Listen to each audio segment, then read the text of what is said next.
So let's go straight to today's top story. Foreign cargo airlines and local exporters are abandoning Nigeria's agro-exports due to official bottlenecks created at the country's airports.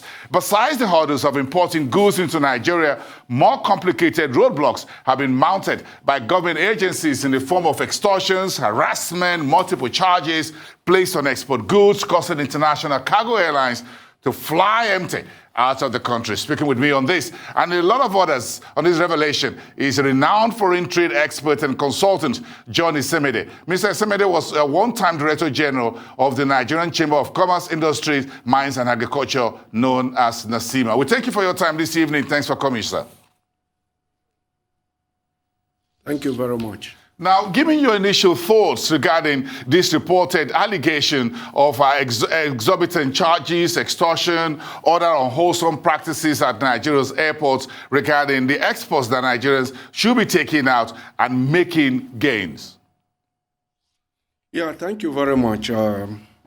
Before I answer that question, let us look at the background. Nigeria and our country will do better for them.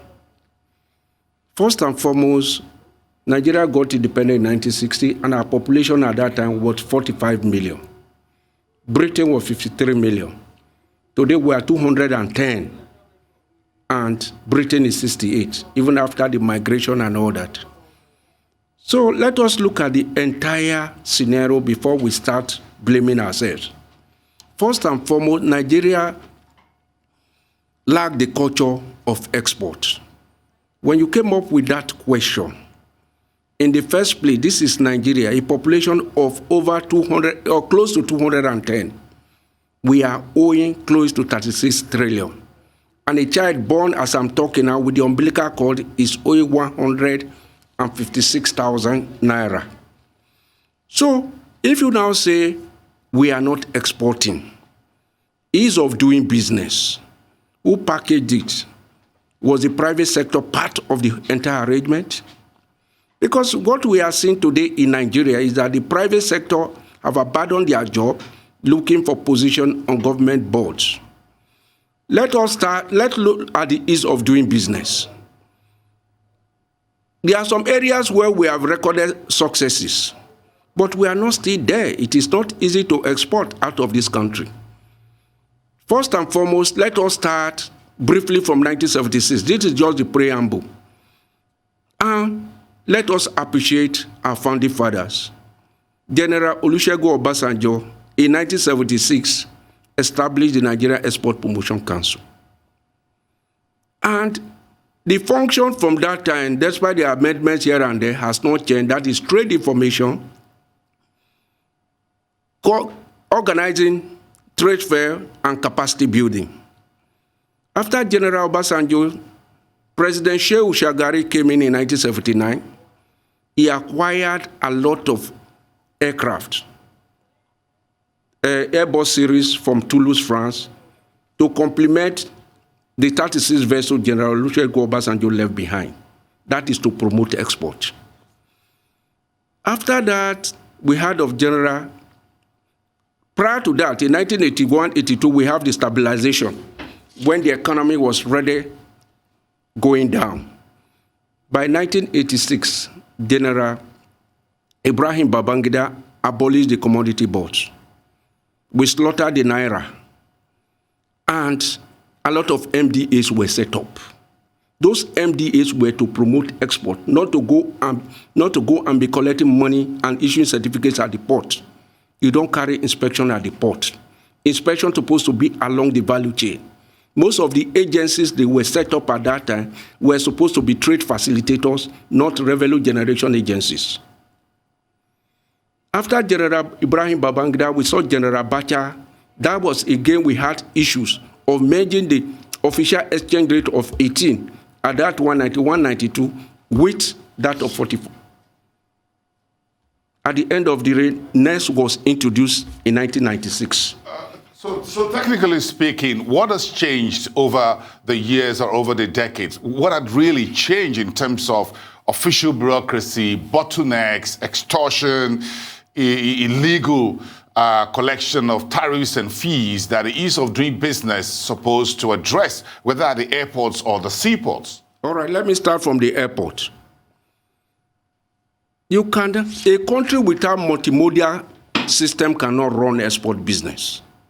When you talk of airline business, we started in 1945-46 with the British West African Airline. But when Ghana got independent in 1957, we came up with the Nigerian Airways. Nigerian Airways, was it properly managed? Look at the liquidation of 2003. The report by my friend, John Otaku, that for a plane, 737 cargo to load agricultural produce in Nigeria, we pay 35,000. Who we are paying to, whether it's FAN and other agencies, that is it. Which is not different from my own matrix. And the same 737 goes to Ghana, it pays 2,500. And it goes to Kenya, is zero. I've handled in business in Malawi, part of Zambia, Tanzania, Kenya, Nigeria, Ghana, Cote d'Ivoire, and I can tell you that export is not our culture. That is why the MDAs that were set up, ease of doing business, to complement and support the organized private sector, are not doing what they are expected to do. How can you fly into Nigeria to pay 35,000? Because from Nigeria to the EU is about 6 hours. I'm trying to find Kenya out is 9 hours. Why is it that we've done very critical reforms targeted at exports, industries, export guarantee, whatever, general ease of doing business? We had an executive order, number 1. It's about ease of doing business, making sure that all government agencies are on the same page, fees and tariffs to be paid are all advertised and well published. But all of this seemed to be messed up. Yes, thank you. And that was just between 2017 or 2016 and to date. Thank you very much. The issue is that in international business of import and export, you can adjust price when it comes to importation. That is why all what is happening in Apapa is only the export side we are hearing, because exporters are suffering. When you enter into an agreement, you look at the Ecoterm sales contract and all that. It takes you 1 or 2 days or 1 month to clear your goods out of the port. And you can pass that cost to the ultimate consumer. But when it comes to export, let us ask a simple question. In Nigeria, we have over 25 incentives. If you add the executive order and all that, you are talking about 100. As I'm talking to you, CBN said they have over 500 million export stimulation fund. NEPC has 50 billion, they said. Nexim has over 50 billion. If that money is set aside for importation, the following money, you'll not be able to get the money. So most of these MDAs were set up to support, because where on earth do you carry inspection at the port? But are they supporting exports right now? If they are supporting export right now, what is the contribution of export to the entire GDP? Because our imports still overshoot our exports. Yes. Non-oil. Because, 1, we have multinational organizations in Nigeria.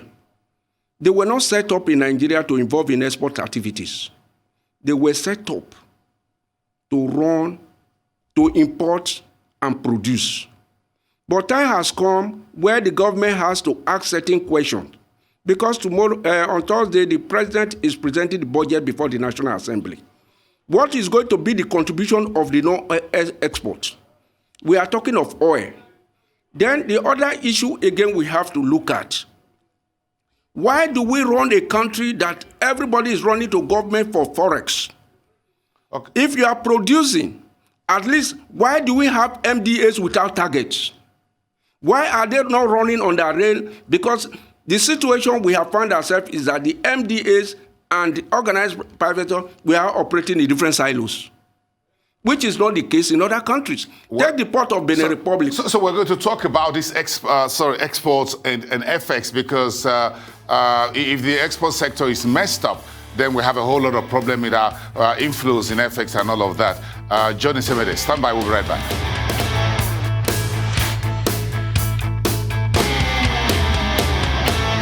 Welcome back to the show as we continue this big conversation around Nigeria's disincentives to trade exports and foreign exchange earnings. Also being messed up is the Executive Order #1 on the ease of doing business, which entails one government, transparency, ease of port operations. My guest on this is an international trade expert and consultant, Johnny Semede. Thank you so much, sir. Let's take this conversation further. What happens, you're just touching on that before the break, what happens to Nigeria's drive for foreign exchange earnings and exchange rate under the circumstances in which the same government agencies are making it difficult for international aircraft carriers to take export goods out of this country? Thank you very much. As I said earlier on, Nigeria to the European Union is 6 hours. Kenya is 9 hours. Zimbabwe, you are talking of 12 hours, likewise South Africa. If you are a businessman, will you pay $35,000 US for 73 cargo alone, not NXP, not other charges, not 20 naira per kg? Secondly, look at the volume of export from Kenya on daily basis. When I was in Kenya, I was shocked to see the volume of cut flour leaving Kenya on daily basis. That flour is available in Jos Plateau. On the 8th of August this year, I was at the international airport in Lagos. I saw Gary all over the place. And Ghana must go back. And I started moving from one agency to the other. Some of them don't even know their MDAs or their MDs. What are you doing? You are issuing certificate for goods that you did not inspect. And when there is rejection, some people will be beating spoiling this country, saying that 70% of what we have exported or what you are exporting is being rejected. No MDA has been questioned. Secondly, people import genuinely, fill Form M, go to the bank, because the duty of the government is either destination inspection or pre-shipment inspection. Inspection is done. Clean report of finding is issued. It's released from the port. It is not the duty of custom to determine quality, because custom does not have a laboratory. What they are expected to do is physical examination. Those goods are cleared. An agency will give the go-ahead. The next thing, you will now tell us what inspection will be carried out offshore. Because let's look at the case of Ghana, what happened in 1992. Where a whole pharmaceutical company was ruined. J.J. Rowley came out that everything has to be on destination inspection. Those things are being destroyed. And no private sector has come out to challenge the MDA to compensate members who have imported genuinely into this country. And some MDAs are telling us that the only way they can show achievement is that they are destroying goods. Nobody has looked at the second page. That is the cost of importing the goods, the cost of paying import duty, storage, and destruction, and the effect on our own environment. If you look at the port, you ask questions about the port. I don't want to start from 1906. The port of Apapa Port is bigger than the port of Cotonou. Is it efficiency? Then the second thing you have to look at, Port of Cotonou is serving 7 countries. And when you talk of export, whether at sea or by road or anything, there's always an interlink, because a port is a maritime location where inland transport mode and maritime organization overlap.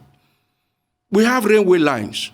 The railway line that started in 1896, 1898 through Ibadan, Abeokuta to Kano. But the line we are seeing by Lagos State, why not connected to Tinka? From there to international airport, also the local airport at Papamotowe, it will solve all the problems in Lagos. You cannot do business without multimodal. As I'm talking to you now, if you clear a car from Lagos, take it to Abuja, it's already a second-hand car. Because from Rigasa in Kaduna is not connected to Kaduna Junction. There is nowhere in the world. Go to Malawi. You can rate things from Malawi down to the port of Durban.